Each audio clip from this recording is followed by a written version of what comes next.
Politik Indonesia kembali memanas jelang pemilihan kepala daerah atau Pilkada serentak 2024.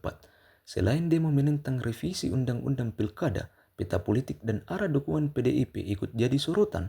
Ramai diisukan Anies Baswedan untuk bakal diusung PDIP di Pilkada Jakarta 2024. Hanya saja Ketua Umum PDIP Megawati Soekarno Putri meminta agar Anies menuruti partai yang dipimpinnya jika ingin diusung di Pilkada Jakarta 2024.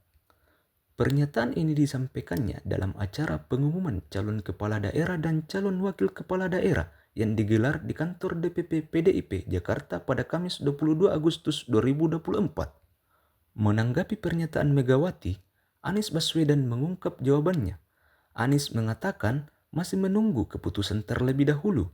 Hal ini disampaikan Anies seusai bertemu dengan pejabat DPD PDI Perjuangan DKI Jakarta Sabtu 24 Agustus 2024. Setelah ada keputusan, nantinya baru akan menentukan langkah selanjutnya. Pak Anies kalau ditawarkan masuk ke PDIP siap nggak Pak? Jadi sekarang ini kita tunggu dulu sampai semua keputusan dibuat, dari situ kita lakukan langkah ke depan. Download Tribun X sekarang, menghadirkan lokal menjadi Indonesia.